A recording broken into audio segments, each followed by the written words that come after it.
Hey, welcome into the Big Ten Huddle, brought to you by Believe. I'm JR, and I'm back with Zach for another position preview in the conference. We will rank our top 20 linebackers in the Big Ten, talk through some guys who have a lot of potential to stand out in 2025, and give our best duos and trios in the conference. We will get into it all, but first, hit that like button, subscribe to, also type out a comment on YouTube to let us know what you think, or even if you don't have any thoughts, let us know what team do you root for? What team are you a fan of here in the Big Ten? Or if you're outside the Big Ten, you just love the Big Ten for some reason, let us know. Would appreciate it. If you're listening on podcast, leave us a 5-star rating on there as well. And then grab your kid's iPad, grab your spouse's phone, give us a 5-star rating with their equipment as well. Really helps us out and lets more people know about the show. Follow us on Twitter/X and Instagram and TikTok as well at the Big Ten Huddle. Let's get into the show.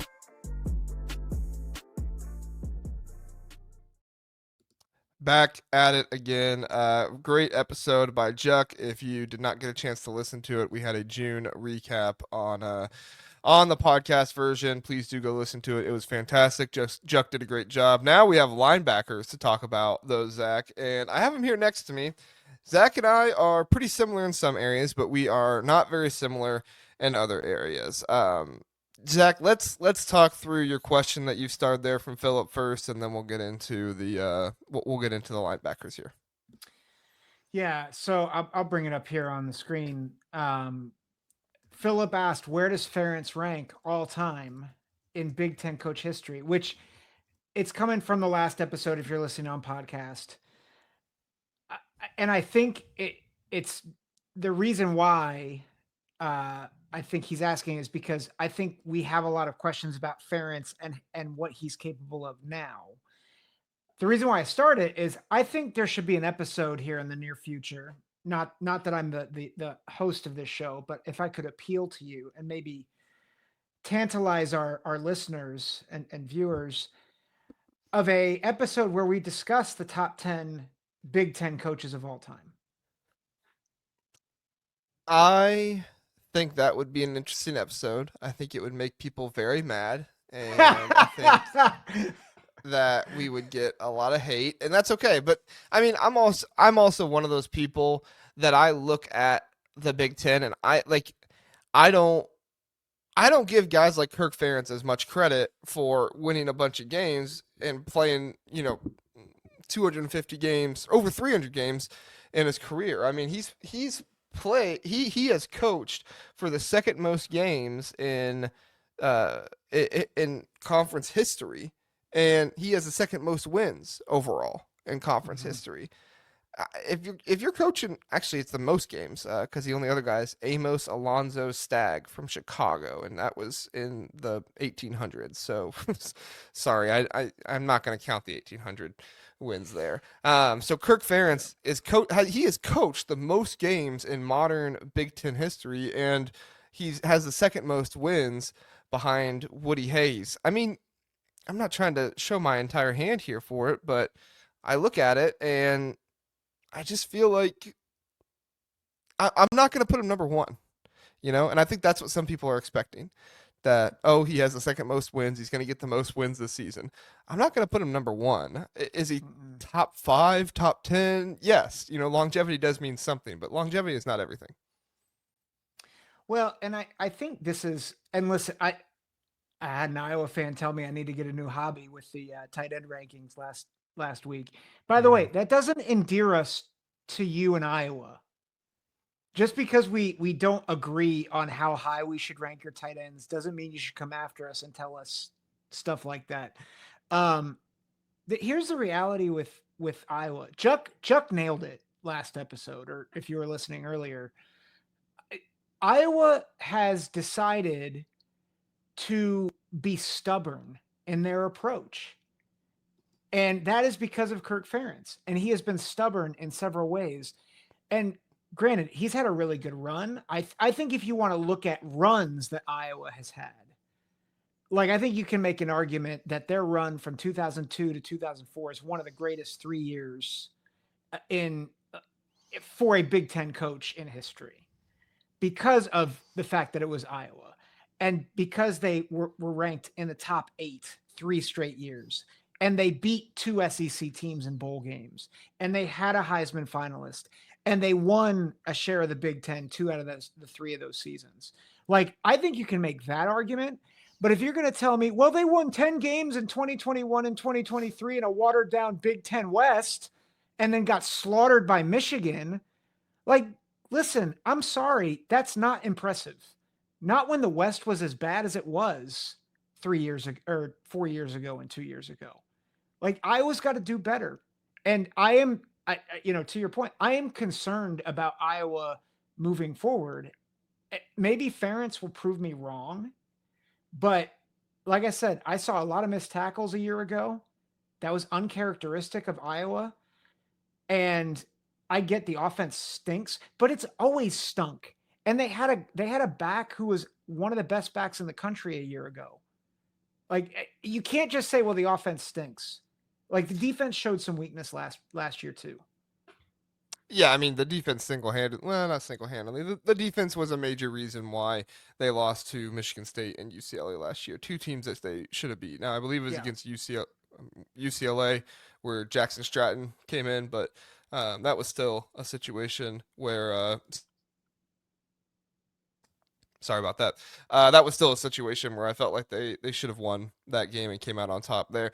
I see it both sides. I see where Iowa fans are coming from because Iowa fans are just kind of vying for respect. They look at their win total the last, 5-10 years. I think Jeff shared it with us.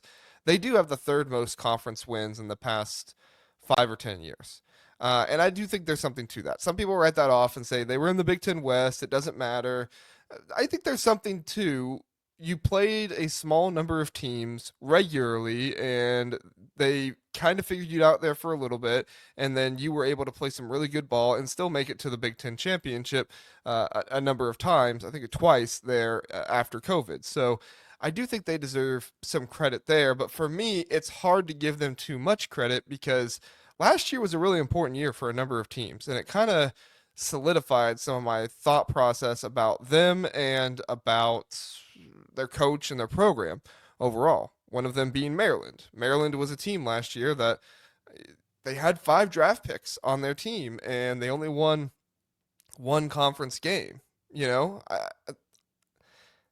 I'm not trying to dog on Maryland here, but to me, you came out of the Big Ten East. You had a more favorable schedule. It wasn't the easiest schedule in the world, but it was more favorable than what you were normally getting when you were playing Ohio State, Michigan, Penn State, Michigan State, and all those teams every year.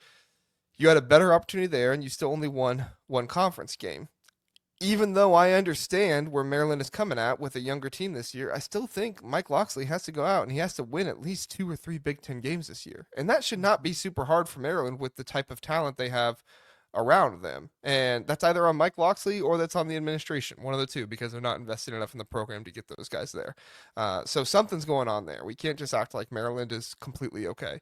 And then Iowa was another one where, they went 8-4. They brought back a lot of their defensive players. And I know Iowa fans just kind of have this thought process of, well, our defense is going to be good every year. But when your defense was the reason you weren't, not the reason, one of the reasons why you weren't as good last year, because, Jamari Harris left early. Like there was a bit of a bad culture going on there in the defense last season. And I don't know if that's going to continue. I don't think it will. But if it does continue, that's just one more thing that if you're Iowa, you look at a team like Indiana and say they got a good coach and they all of a sudden made the playoffs. Iowa obviously didn't have the same schedule as Indiana last year, but it was still a favorable enough schedule. They should have won 10 games, in my opinion. Yeah. So. I think if anyone looks at 8-4 and says, well, it was a failure. Like we talked about Iowa as a playoff team a year ago. And they were nowhere near it. It's because they lost to teams. Like we are criticizing, we're criticizing them for blowing games that they shouldn't lose. And we criticize other teams for it, and Iowa needs to be criticized for it too. Yeah, and I think like with most teams, the opinion here probably would have been different if the bowl game went differently, right? They lost to Missouri, number 23 ranked team in the country. That was kind of like the game that was for which of these 2 teams should be ranked. And Iowa lost. Missouri, even though they played bad in big games last year against some of the better teams in the SEC, that's kind of a mark on their program, I guess, a little bit. I don't know if it's a mark. It's just it leaves you with a bad taste in your mouth at the end of the season. But this is what happens when you lose bowl games. This people have the same thing with Alabama right now. I'm doing it with Alabama right now. The video game isn't, because I think Alabama all of a sudden is going to have a fantastic defense, but whatever. Yeah. So, all right, we'll have to do that episode at some point. I will take that into account. Zach, we do have some linebackers we have to get here, though. A number of Illinois guys. We have 2 Illinois guys on here. I have 2 Indiana guys. You have only 1 Indiana guy. So some of you might be looking at this and saying, Mikail Kamara, Matayo Uiagalelei, Dani Dennis-Sutton, those guys aren't linebackers. Well, hear me out for a second, okay?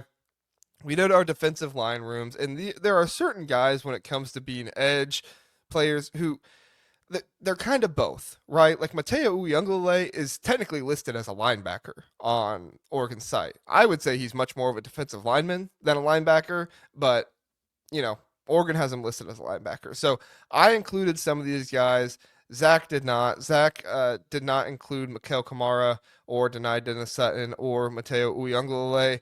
I did include them just because, I feel like if we're including Gabe Jacas, we need to include these other guys just for kind of reference and our thought process here. And also, these are all 4 top tier players in the Big Ten, and I want to talk about them. So sue me. I like talking about good players. But Zach, we'll let you go first with your 1 through 20. Go ahead and give us why you have these guys here. Yeah. Well, first, let me just say, I totally botched Tony Rojas. He was not going to be 6th. He is lower than that. That is my bad. So he's probably more in the, I can change it for teens. You. Where do you want him? We can do that post show. I forget where I was going to, I had a list of people that I thought I wanted to include, and I was moving them around, and that was a casualty. So I apologize for that. He is not 6th. I was a little perplexed by Tony Rojas at 6. I was interested in your. I was perplexed by it when I saw it, and I was like, "Oh, that's on me. It's my bad." So I think my top 2 are, I think they're interchangeable. I think Fisher and Jacas are studs. We're gonna get to see him play in week 4, and I'm really excited about that game. I'm not sure. I like Ohio State, Texas, Michigan, Oklahoma, Penn State, Oregon. Like those are the the best games early on, like that everybody's talking about. But everybody should be talking about Indiana, Illinois. I think it's early game for playoff contention, Big Ten championship. I'm so excited for that game. It's going to be awesome. Aiden Fisher and Gabe Jacas are going to be a big part of that game. Sonny Styles really improved, I thought, over the year last year. I think he's ready to really be the enforcer in that defense at linebacker. Barham, I think the loss of talent at Michigan in that front 4 is actually going to force them to use Barham more creatively. And I think that's going to bode well for his statistics. Gentry, a lot of folks are high on him from an NFL draft perspective, which is why I have him a bit higher here. Is it Boettcher? I never know how to say his last name. I think it's Boettcher. Boettcher. I'm probably saying it wrong. Don't ask me for help here. Yeah, really, really good linebacker for Oregon. I think Arvell Reese is going to take a step this year. Amare Campbell, stud at linebacker for Penn State. Number 10 is a bit of a surprise, but I have Maverick Baranowski at Minnesota, who had some starts last year, but he's rising up draft boards, and I think he is going to be part of a really good tandem at Minnesota. Dariel Djabome at Rutgers, I think, is going to be a stud there. Ernest Hausman, we both have him at 12. Tariq Al-Okuda at Washington, really good player for them. Dylan Rosiak for Illinois. Mac Uline at Penn State. I think that linebacking core for Penn State is going to be really solid. And then Rojas is probably going to slide in that around there as well. Watson Trent at Oregon. Manny Powell, Northwestern, underrated guy. I think he's going to be very good for the Wildcats this year. Corey Walker, we both have him at 18 for Wisconsin. Wayne Matthews at Michigan State, and then Jeff Roberson, who I think is the other linebacker for Minnesota. I think is going to be really, really good. Excellent stuff. Yeah, I like where your head's at. Like I said, Tony Rojas, not Jack Rojas. Confused by that one, but we'll get that one straight here later on. Mikail Kamara, Gabe Jacas, my number one. And number two for me, I think Kamara does some things really well. I think Jacas does some things really well too. It's not really, yeah. Philip really wants Jacas number one.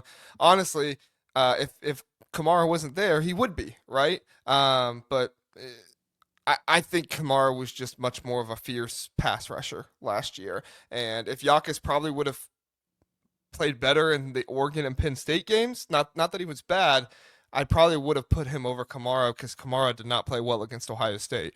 But when you look at some of the even stuff there and some of the better production that Kamara had, I went with Kamara over him. However, I would not be surprised at all if Jacas ended the season there, primarily on the defensive line, but others sometimes is classified as a linebacker too. So, it is what it is. But let's see, who do I have after that? Number three.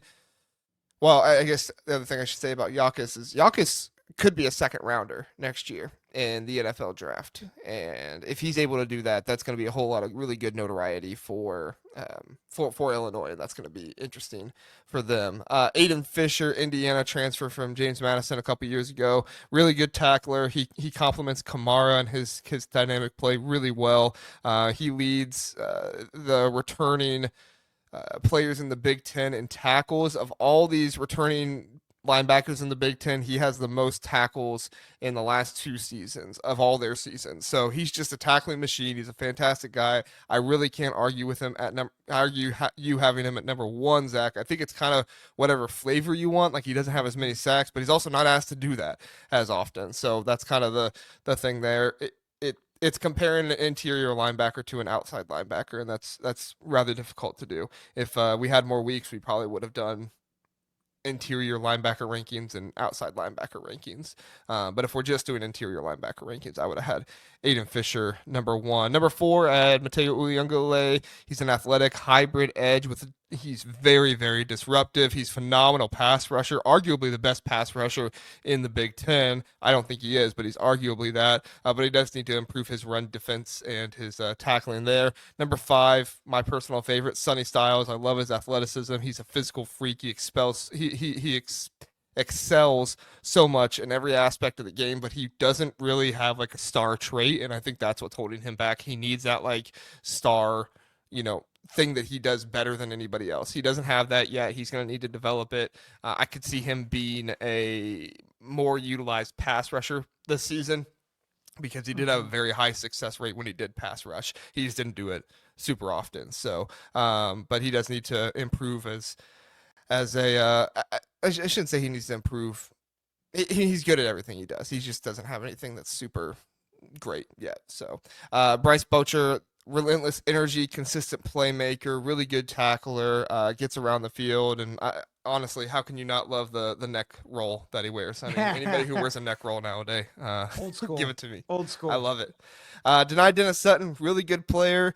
Penn State fans know me as saying he isn't an elite pass rusher. I still don't think he is an elite pass rusher. Maybe he changes my mind this season, but I definitely think he has potential to possibly be a first-round pick if he does develop into some kind of area there. But he is a standout. He's a hybrid role type of guy, and he needs to be top 10 for anybody doing this stuff, arguably top 5. Arvell Reese, he combines his speed and his physicality, makes impact plays. He was limited last year, but he's going to be a breakout candidate this year. Amare Campbell was fantastic, big sack numbers, athletic, high upside. Jaishawn Barham, he was interesting because he came in as like this primary pass rusher from Maryland, and then they they tried to utilize him as a pass rusher, but he never really worked in Wink Martindale's defense as a pass rusher. So then they asked him to do more run defense, and then he excelled in run defense. So if somebody wanted to, I mean, you have him pretty high in yours. If somebody wanted to rank him top 5 and say he can kind of do everything, sure. I just need to see him put it all together in one season. He's done it. He's done some things at Maryland. He's done some things at Michigan. I just need to see him put it all together. Did you have something you would say? I think that's very fair. And I think it's a fair criticism. Okay. Yeah. And I don't even know if it's so much of a criticism. It's just I want to just see it all put together. You know, like I believe he has the talent. He just needs to put it all together in one season. If he does, he's going to be one of the best linebackers in the Big Ten, which is awesome for him. Dariel Djabome, I think that's how you pronounced it. Rising star, strong against the run. He was one of the reasons why I felt like Rutgers was okay with Mohamed Toure moving on, is because they had some good linebacker depth behind him. And Djabome here is one of those guys. Ernest Hausman coming over from Nebraska a few years ago, consistent anchorman for Michigan's defense, long career. He's been tackling people every season long, kind of like Sonny Styles. I just don't think he has the athletic upside of Sonny Styles. One guy who does have the athletic upside, honestly, I love watching Eric Gentry play from USC. He is fantastic. I love him. I love his athleticism. He got hurt last year, though, and I need to see him put it together. Honestly, I debated putting him in the top 10. I just don't feel like he's earned it yet. And I feel like Arvell Reese, he hadn't really earned it yet either, but I went with Arvell Reese over Eric Gentry this season. Maybe Eric Gentry will show himself to be better than Arvell Reese, but we'll have to see what happens. Marquise Watson Trent, Nebraska transfer from Georgia Southern. Intrinsic, solid production. He's very interesting player the way you watch him play. I like what he's going to bring coming from the G5. I don't think he's going to be Aiden Fisher and not have a drop-off at all. I think there will be some kind of drop-off there, but he's definitely going to help that run defense be better. That does give me a little bit of concern. Tariq, how'd you pronounce that name? Alukuda. Alukuda, thank you. I have no idea if that's right, but it sounds right. It's better than what I would have said. So, Washington linebacker, transfer from Washington State, versatile, growing presence. I really like what he's going to bring to this team. Good coverage guy, I think, is one of the notes I had written down for him. Let me double check that really fast. Yeah, he struggled with his tackling, but good coverage guy. You need that out of your linebackers, and it's not like he didn't have a high amount of tackles. He just had a missed tackle rate of like 20% last season, so he needs to improve in that. But overall, his coverage gets him up there a little bit more. Jeff Roberson, not really much of a pass rushing guy. Only 80 pass rushing snaps last year. He does a lot of things well, but he doesn't really do anything exceptionally well. I like Robertson, thinks he can be a good player for them this year, coming from Oklahoma State. Obviously, Minnesota seeked him out to be a good player there for him, and I think he'll be that this season. Dylan Rosick from Illinois, another good player. Really like what he's going to bring. He did pretty good in tackling last year, had a bit of a missed tackle rate, but he's just kind of down the line. Corey Walker coming from Western Michigan to Wisconsin there, and then Roliha Hardy, the sophomore this year for Indiana. Zach, I just love the Indiana linebackers this season. I see that. Hardy was a fantastic run defender last year when he played. Now, he did not get the most snaps in the world. He was kind of like Arvell Reese. Actually, he had far less snaps than Arvell Reese. He played about the same amount of snaps as Eric Gentry last year, but he was a true freshman. And as a true freshman, showing the ability to have good run defense and play well in those situations, I thought it was impressive, and I think he's going to be a top 20 linebacker in the Big Ten this year. And then, of course, Wayne Matthews, the third at Michigan State. He was just dominant at Old Dominion in 2023. Fantastic player. He gets to Michigan State last year, doesn't really do as much. He didn't really have the opportunities as much last year, and so his sack numbers weren't nearly as high. But he did have 4 sacks in 2023, 76 tackles though, just all over the field. Only a 12% missed tackle rate. That's not exceptional, but it's pretty good. And then 3 forced fumbles, 48 defensive stops or rushing stops last year. Zach, Wayne Matthews the third, very good player at Old Dominion 2 years ago. We'll see if he can find it this year at Michigan State. That's my top 20. Good stuff. Couple things I just realized. So Penn State guy, you're the man. I must have done another snafu or something. Mac Eli. No, that was me. That was me. Sorry. Yeah. You said he's from Northwestern. I just got it wrong on the graphic. Yeah, I was gonna say Watson Trent is Nebraska. Manny Powell's Purdue. So Yeah, sorry that we screwed that up. That whole 3-person part there, I screwed up. I'll fix that really fast. Yeah, I think it's the thing that is, I think, very clear about how we think about this is you are much more locked into what they've proven. And I think that's been true in most of our lists. Mm-hmm. Whereas I think I look at potential and I'm like, yeah, I think there is a lot of either NFL potential or athleticism. And I have that a bit more injected into my rankings. Obviously, you also have some of the edge rusher guys in there too. But like, I don't have any gripes with your list. I think it's great. I think you've done a good job of weighting these guys. I think, Penn State guy, you're coming in. I think my flub on Rojas. I think Rojas is a really good pass defender, but I think there's a lot of work he needs to do in the run defense. I was trying to think. I think some of the guys on the bottom of our list, I think I'll be very curious to see if they can rise throughout this process. Yeah, I mean, Rojas, not good tackling. Yeah, and I talked to the Penn State guy before about his instincts and the run game and stuff like that. He has some things that could make him really good.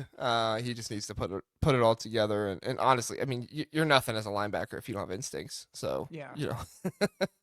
Yeah. So, we got some help with the pronunciations here, Zach. Jordan says, Djabome. Djabome. Thank you. Appreciate that, Jordan. Always helping us out. And then Philip says Rosiak. So thank you. Mm-hmm. Thank you. What were you going to bring up? As you say, just to be clear again, my Rojas at 6 was a flub. That should have been lower. I just didn't miss it. So we'll have an improved list post show. We're sorry about that. Sorry about that. I'll tweet it out tomorrow. Bad. So we'll get it fixed and I'll tweet it out tomorrow. So did neither of us have an Iowa linebacker on the list? No, we do not. And it hurt me to do that, but it does not hurt me. No. Well, they're on my hit list right now. Oh my gosh. I've gone full heel on the Hawkeyes. Alibaba says Roman Voss. Yes, we talked about him in the early one. Got Jack's thoughts on him. Really important addition there for Minnesota, Mike. So yeah, if you go back to the beginning of the episode or you just listen to the podcast tomorrow, you'll hear us talk about Voss. No worries. But yeah, so Iowa should have better linebackers this season. I kept telling myself one of these linebackers from Iowa will be in the top 20. I just don't know who it's going to be. And honestly, like I don't see anything out of any of them that is going to lead me to believe that they're going to be anything exceptional. Now, I trust that they will be because of Phil Parker. Like that's the reputation Phil Parker has. But none of their starters played over 100 snaps last year, Zach. None of them. So we talk about the Iowa defense and how it's inexperienced and how they had a whole bunch of guys last year, and that's awesome. But this is the reality of where it's at. I know every Iowa fan is just saying, well, our defense will be fine because we reload our defense every year.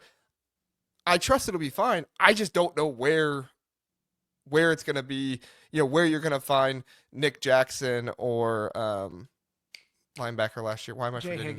Jay Higgins. I should not forget his name. I don't know where either of their productions are going to go because right now I look at this Iowa linebacker starting core and it doesn't look like they have anybody anywhere close to those two guys.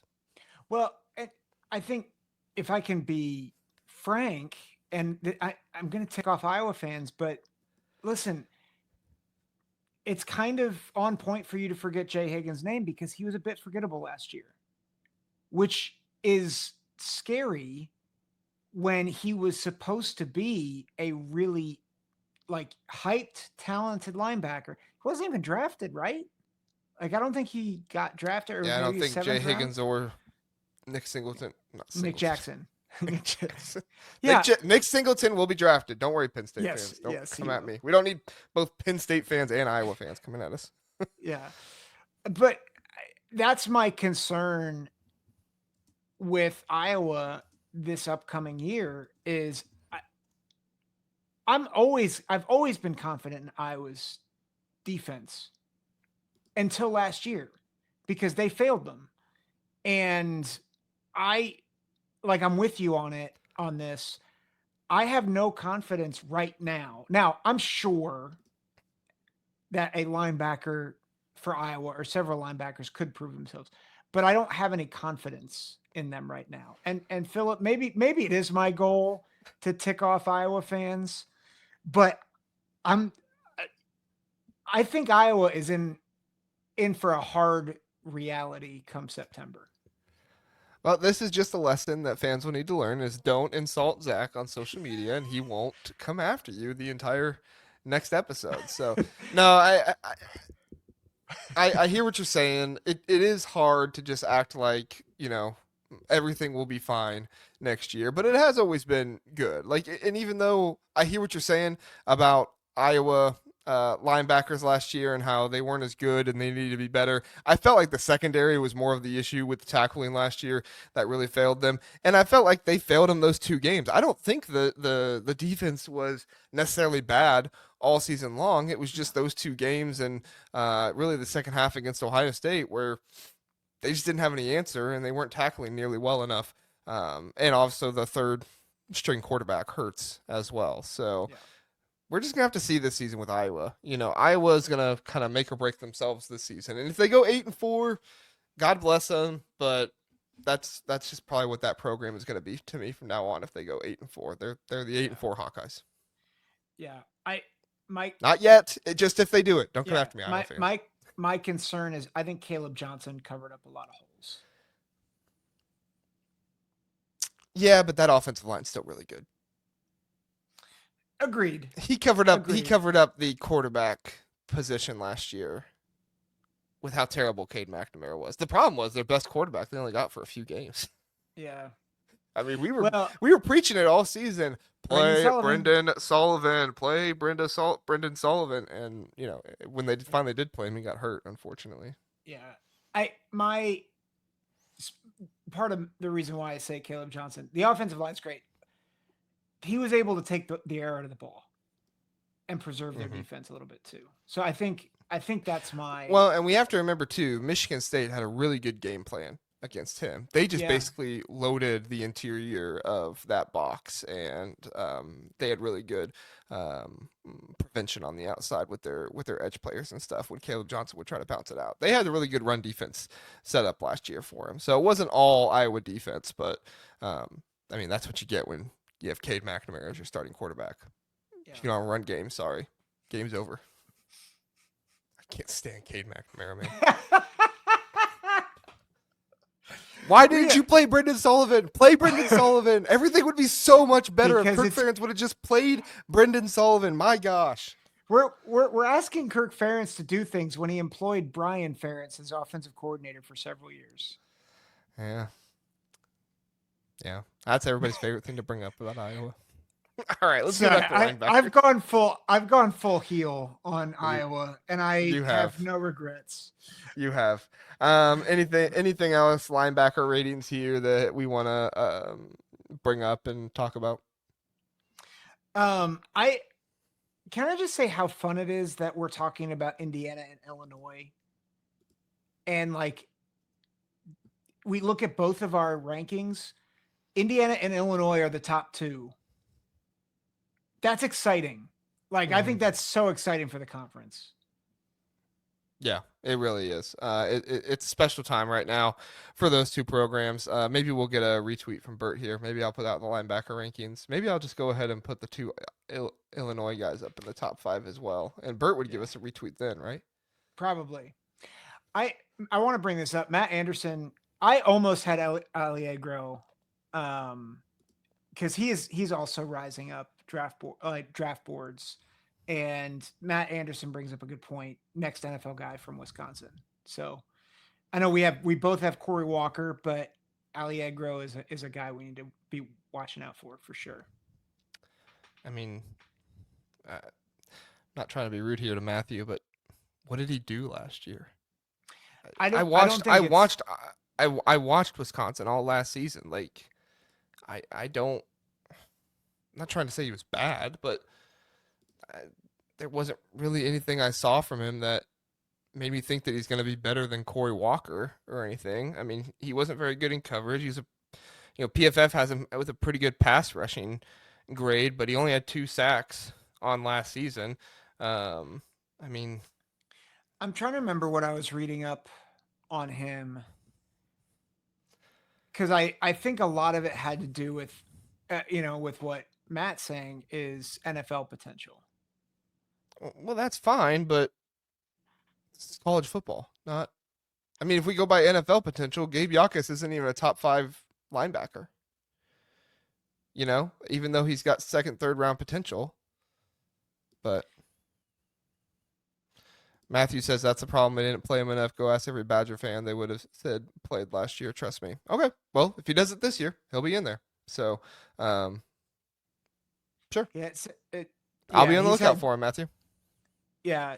Last 2 years, 3 starts in 25 games, 4 sacks, 2 TFLs, 2 pass defended the last 2 years. So he has, it looks like he's had limited opportunity. I mean, he played nearly 400 snaps last year. I mean, he only played 11 against Alabama. He did play at the end of last season, so yeah, he played against Iowa, Oregon, Nebraska, Minnesota. So yeah. Okay, all right, Matthew. Appreciate the insight there. We'll be on the lookout for him. I love when people mention breakout candidates. I'm all about that. I thought Matthew was saying that like he had a spectacular year last year, and we didn't notice how spectacular of a year he had. But all right, sounds good. No, I think he's just saying. I think he's looking at the list and saying, "Oh, Corey Walker above this guy. We think that this is the guy this year." Yeah, and I'm high on Wisconsin next year. I mean, my bold prediction is they win 7 games. I think they can do it. Yeah, because they'll beat Iowa. Jeez, Zach. You get so many DMs after this episode and emails. Oh man. No, but I am high on Wisconsin next year. I think their wide receivers are better than they've had in the past. I think Billy Edwards is a better quarterback than people give him credit for. I think Mike Tressel is a good defensive coordinator. I don't think they're going to have the best defense in the Big Ten by any means, but I think they're going to have a solid defense, and I think they're probably going to surprise a couple teams this season. I think they're going to steal one of those Alabama, Ohio State, Michigan. Is it Penn State or Oregon they play? Oh God, I think they have it's both. Oregon. Yeah, I think they have Oregon in a rematch. We said. Yes. I think they're going to steal one of those 4, and then I think they're going to take one of Iowa, Minnesota, It'll be Iowa, Illinois, and Indiana. So yeah, Matthew says Oregon. So yeah, I'm high on Wisconsin next year. He says great job, by the way. Thank you, Matthew. We appreciate that. Yeah. So. All right. What else did we have here, Zach? We had duos and stuff like that to get to. Any linebackers that you think could surprise you last year? We just mentioned. We just mentioned a couple guys there. Was there anybody else you wanted to mention? Let me look here. Hold on. Look at my list.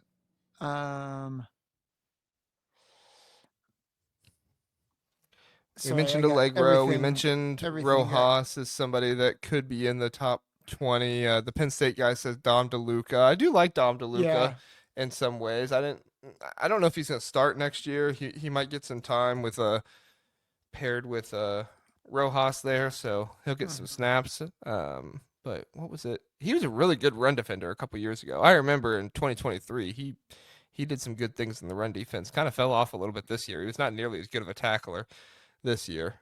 He was kind of like Jaishawn Barham a little bit, where good tackler, good run defender a couple years ago, and then he was more of a pass rusher this last year. Yeah. Had 24 pressures on the season. I think DeLuca is one. One that we haven't talked a lot about Sparty, but Darius Snow, senior. They have an underrated group there, and it's going to be impressive if Wayne Matthews III can come together. Darius Snow is an impressive one. Jordan Hall has been there for a while. He could be an impressive player. I don't know if he's so much of a breakout candidate just because he's been there for a while, but he might be a breakout candidate to some people. So that Michigan State linebacker core there has some good potential. Yeah, and I think the Nebraska linebackers, we only got one of them on here, but Shavers, Dasan McCullough is kind of he's a unicorn. It's like, is he ever gonna break out? Yeah, But former 5-star. He's got the talent. He just needs to put it all together. yeah, but there's some names there that I think. Um, another one I'm curious about is Yanni Karlaftis at Northwestern, transfer from Purdue. That Curious to Purdue see guy. if he can put things together. Yeah, he had some, when I was looking at his stats, he had some pretty good stats. My thing with him was kind of like Jay Higgins a couple years ago when everybody talked about how amazing Jay Higgins' stats were a couple years ago and how many tackles he had. So, well, it's also because Iowa's defense was always on the field. So, I mean, props to him. He still got tackles, but I mean, uh, yeah, I don't know. We're going to turn this back into the crap on Iowa segment, so we're not careful. The Penn State guy says Keon Wiley is somebody for him, Yep. backup linebacker there at Penn State. Well, I say backup. You're going to see a lot of rotation from the linebackers this year at Penn State. I think Amare Campbell is kind of going to be that main pass rushing guy, so you're probably going to see a lot of the highlights and the sack numbers from him. And he's a really good pass rusher last year at North Carolina. So I think you'll see a lot of that from him, but you're going to see a good amount of rotation from the Penn State linebackers, and Keon Wiley could definitely be one of those guys. And Jim Knowles, really good with linebackers, so he might be able to unlock it out of Wiley there. Yep. So, Yeah. duos, Zach, we'll end it with this. Any duos that you want to point out as some of the best? Obviously, if you look at our rankings, Indiana, Oregon, Illinois, Ohio State. If you include Dani Dennis-Sutton, that's a good duo there. Michigan's duo is good, obviously. I think Washington has a chance with some pretty good Yeah. linebackers there. Ryan Walters has done a good job with linebackers pretty much everywhere he's gone, except Purdue. Sorry, Purdue. Well, I mean, but we just talked about Yanni Karlaftis. Like, he had a good season last year. So, yeah. Any other duos or trios or anything you want to mention? No, I mean, I think you hit the ones that I was thinking. Like, I think you could make a case. Oh, you do have two Minnesota guys. I do. I think you could make a case for Minnesota. I think Minnesota is going to be an underrated. I I just think Minnesota is going to be flying under the radar all year, and I think they're going to be better than people think, particularly in the second half of the season as Drake Lindsay gets more comfortable. And I think the defense, while they lost some key guys, I do like this linebacking core a lot. Yeah, it's a good linebacking core. A lot of good strong linebackers in the Big Ten this season. It's gonna be a good run defending league as it normally is. It's like that they might be overtaking the SEC as the best league in college football. No, they are the best league in college football. They've Yes. already overtaken them, Zach. We gladly peddle in this propaganda. Yes. Yeah. The Penn State guy says Dani is an edge all the way. Yes, I explained at the beginning here. I included Jacas and Matayo Uiagalelei is technically a linebacker according to their site. So I just went ahead, and because I like to talk about good players, I wanted to put one more good player in there. So between him and Kamara, kind of on the edge. Well, what do you mean? Sure, it's a cop out. I just want to talk about good players. Yeah, that's fair. You know. That's fair. And I wanted to have the conversation about Dani Dennis-Sutton again, because I did have some Penn State fans that got on me with saying he's not an elite edge rusher. But I mean, I don't know if there's that many elite edge rushers in the Big Ten this season. Kamara, Jacas, Uiagalelei, those are probably your elite edge rushers, if you even want to call it. No, but none of them are on Abdul Carter level. Do you think DDS is kind of a poor man's version of JTT? Who? Dani Dennis-Sutton. Do you think he's a DDS? Okay, sorry. Yeah, sorry. Do you think he's a poor man's version of Tuimoloau? No, I don't. I don't think he power rushes as much as JT does. I mean, JT had 15 sacks last year. He led the Big Ten in sacks. Wait, he had 15? Yeah, he led the Big Ten in sacks last year. A lot of those were in the playoffs. But yeah, so. Holy crap! I didn't realize that he had 15. Mm-hmm. I knew he had a lot in the playoffs. I didn't realize that he had that many. Yeah. All right. Anything else you want to get to here, Zach? Nope. All right. I will say this. I've given a lot of shade to Iowa on this episode. I do genuinely want Iowa to do well, which is why I am frustrated with Iowa. So take that for what you will. Don't come after me in the comments saying that I should stop podcasting. That's all I'm going to ask. But if you don't like my opinion, that's fine. But be civil about it. Yeah. It's Twitter. Nobody's civil on Twitter. Nah. Unfortunately. Make X a civil Make place. X civil again. Was it ever civil? No. Philip is accusing me of lying. I'm not lying. I really do. I've been a fan, not a fan. I have enjoyed Iowa. I think the wave to the children's hospitals is one of the greatest traditions in not just in college football, in sport. It's one of the most meaningful things that anyone does. So I don't like it when people unfairly go after other people. And also I do think they are underachieving, and I think they've been underachieving for a long time. So PK says, hold your ground, Zach. Yeah. I'll hold my ground in saying that I want Iowa to be better than they are. Mm-hmm. And I think it's absolutely Kirk Ferentz's fault that they're not. Yeah, I don't know if it's his fault, but I mean, he did. They are still a respectable program. I don't know. I think I don't know. I'll leave it there. I don't want to have more of the Iowa conversation. I feel like I've said my piece. I see it both ways. Yeah. I will bring up one last thing before we get out of here. Daltreed, I guess this is your name. I have no idea. Said, I heard there was some Badger hate, so I logged in and only saw 23 viewers. So ... Listen, this is like the third time in the past few episodes where somebody has come in and told us that we don't have very many viewers and tried to, I guess, take a jab at us or whatever. Start your own podcast. See how much you get. Just going to say, it's a really difficult thing to do. It's a lot of research, a lot of stuff to put together. If you are coming at us, I'm not sure, maybe I'm reading it wrong. I apologize if I am, but if you are coming at us, if you don't have anything to say, just get out of here. Yeah. So we got a good community here. We got a lot of people that do enjoy talking Big Ten football, even though they might not agree with everything we say. They talk about it in the chat and everything else. So if you don't have anything to say that's constructive, go ahead and get out of here. Mo says, I think 23 is a lot. Thank you, Mo. Thank you, Mo. Appreciate it. So, but I'm not going to insult you or anything, but I would just say if 23 is not a lot for you, might just want to move along. Yep. So we're not going to pander and tell people, oh, please come back and watch. No, not going to do that. Yeah. I think do unto others as you would want them to do to you. Like, I think that's in the Bible, Zach. I think that's in the Bible. It's like two pastors / missionaries or talking the Bible.